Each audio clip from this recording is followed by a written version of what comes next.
নমস্কার, easy cooking চ্যানেলে আপনাদের সবাইকে স্বাগত। খুব গরম পড়েছে, সেই জন্য সকলেরই একটুখানি হালকা পাতলা খাবার খাওয়ার খুব ইচ্ছে হয়। কেননা এই সময়টাতে বেশি ভারী মশলাদার খাবার খেতে ইচ্ছাও করে না। সে কারণে আমি আজকে একটা লাউ শাক দিয়ে একটা রান্না করব, যেটা আমার মা করতেন। লাউ শাক বেগুন দিয়ে, এবং তাতে থাকতো ছোলার ডালের বড়া। আমি করছি, আপনারা দেখুন, দেখে আপনারা বাড়িতে করে দেখবেন কিরকম লাগছে। আমার তো খেতে খুব ভালো লাগতো। এটা খুব হালকাও হয়, খেতে টেস্টিও হয়। এখানে আমি গ্যাসটা জ্বালিয়ে নিয়েছি। এবার আমি এখানে দেব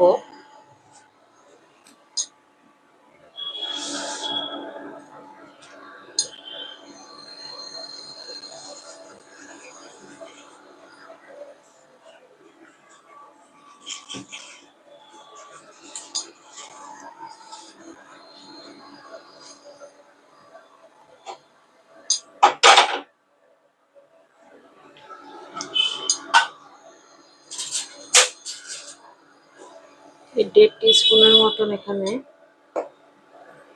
সর্ষের তেল দেওয়া আছে।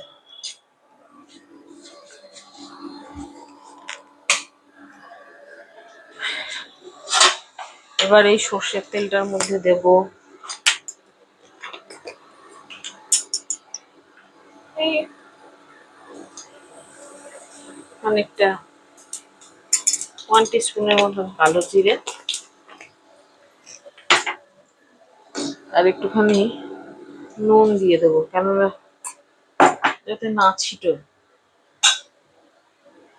আর দেবো 2টো কাঁচা লঙ্কা। ঢাকা দিয়ে দিলাম এই কারণে যে লঙ্কাগুলো ফাটবে।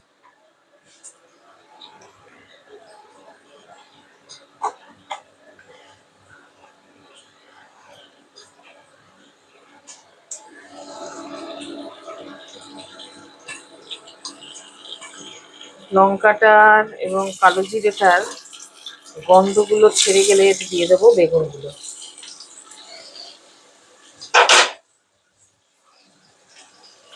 বেগুনগুলো আমি খোসা ছাড়িয়ে রেখেছি, অল্প অল্প খোসা আছে, কেননা বেগুনগুলো মিশে গেলে খেতে বেশি ভালো লাগে।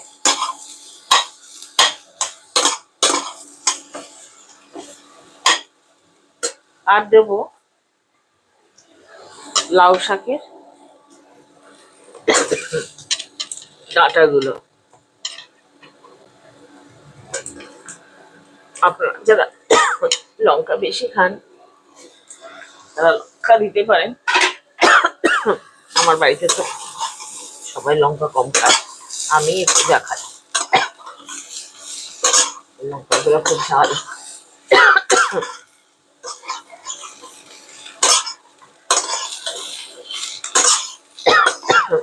এই অবস্থায় এটাকে নাড়বো, নেড়ে ঢাকা দিয়ে দেবো কিছুক্ষণের জন্য। ঢাকা দিয়ে দেবো যাতে, এটা তো নুন দেওয়াই আছে, হলুদ একটু পরে দেবো, এটা একটুখানি নরম হোক। তারপরে আমি 5 মিনিট পরে এসে আবার দেখছি।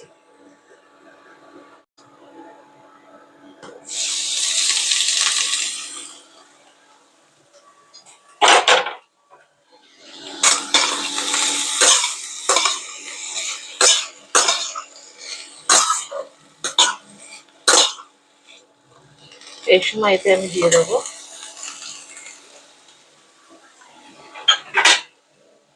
লাউ শাকগুলো। লাউ শাকগুলো কুচিয়ে নিয়েছি।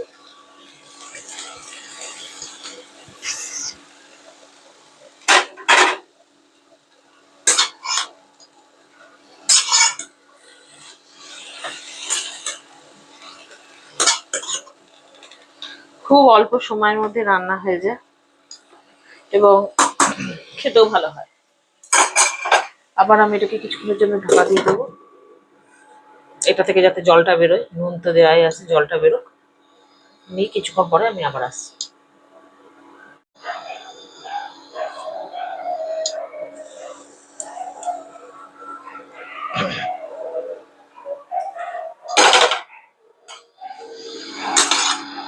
জল বেরোতে শুরু করেছে।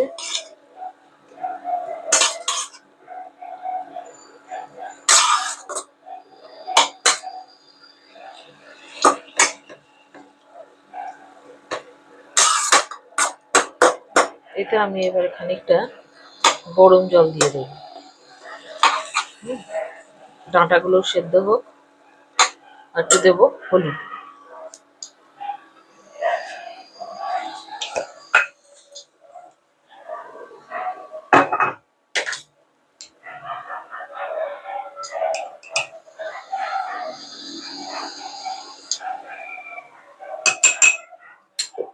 স্বাদটাও বেশি হলুদ দেবো না।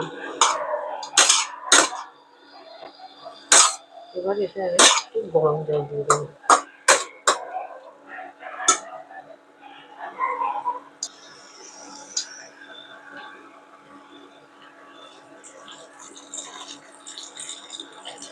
দেবো বেশ খানিকটা গরম জল, যাতে ডাঁটাগুলো সেদ্ধ হয়ে যায়।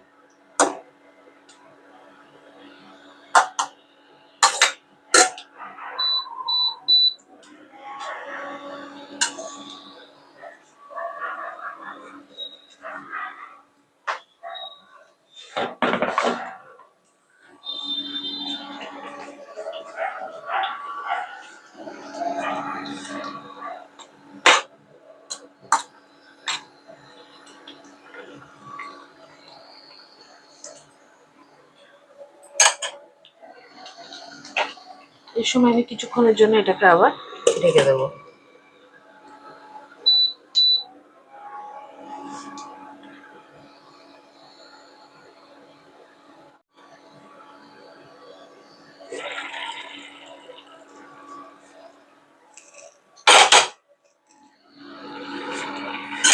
এটা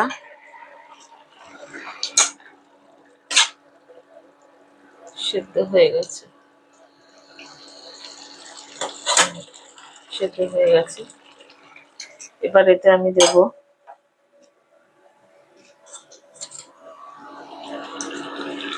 এটা হচ্ছে গিয়ে হলুদ সর্ষে, এই 1.5 টেবিল স্পুনের মতন দেব।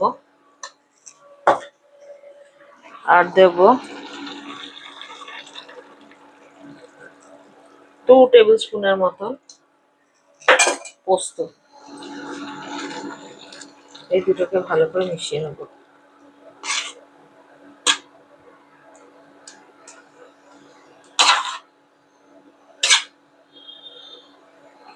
এতে আমি আর একটু জল দেবো।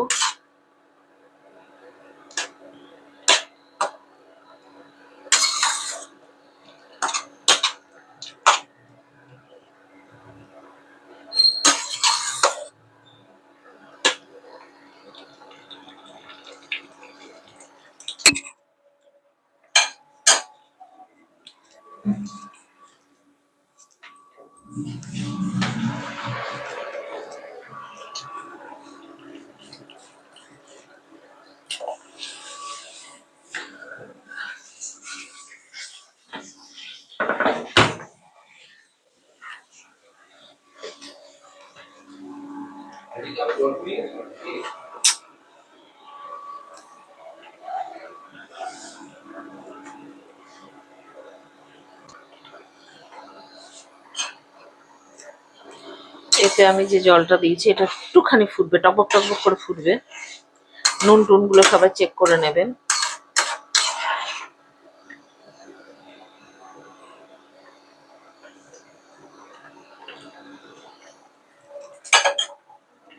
আমার মনে হচ্ছে আমাকে আর একটু নুন দিতে হবে।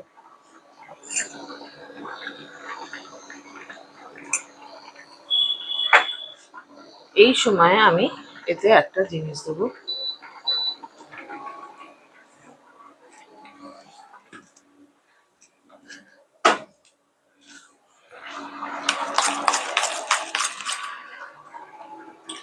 আমি অল্প একটুখানি মটর ডাল বেটে রেখেছিলাম আদা দিয়ে, লঙ্কা দিয়ে, একটু নুন দিয়ে, নিয়ে সেটাকে ভালো করে ফেটিয়েও রেখেছিলাম।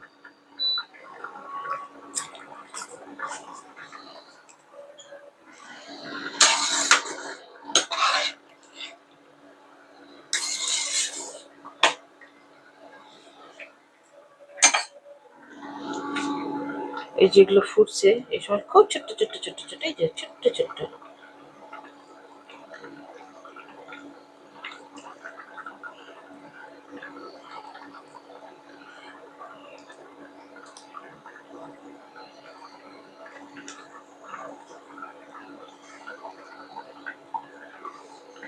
ছোট্ট ছোট্ট বড়ির মতন দেব। বেশি দেবো না, অল্পই দেবো।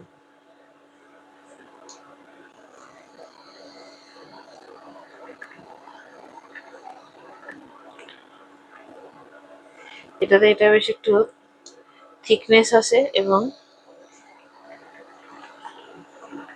নিরামিষ দিনে খেতে বেশ ভালোই লাগে।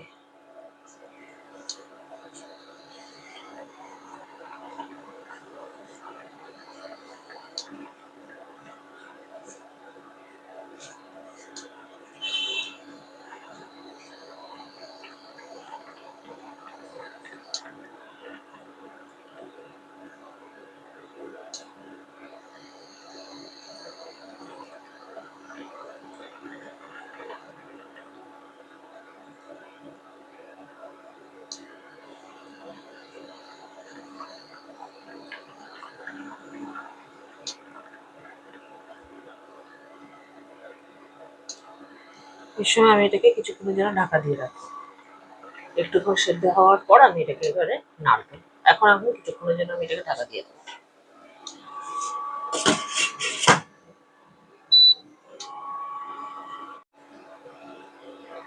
এটা যে ডালগুলো দিয়েছিলাম সেগুলো সেদ্ধ হয়ে গেছে, কিছু কিছু ঝোলের সাথে মিশেও গেছে। এই সময় আমি এতে একটুখানি দেবো চিনি, কেননা চিনিটা একটু মিষ্টি মিষ্টি, এটা খেতে ভালো লাগে।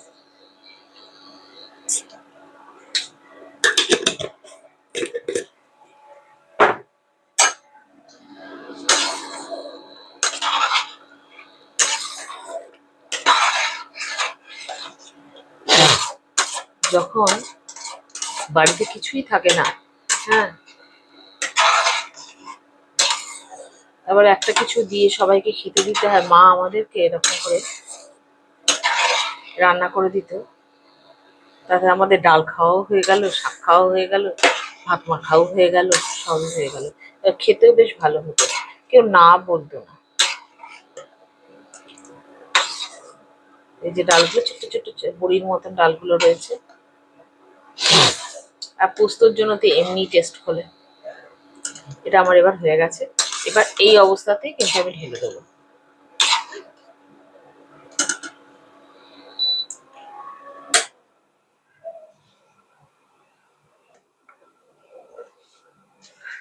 হয়ে গেল আমার লাউ বেগুনের পাতলা ঝোল।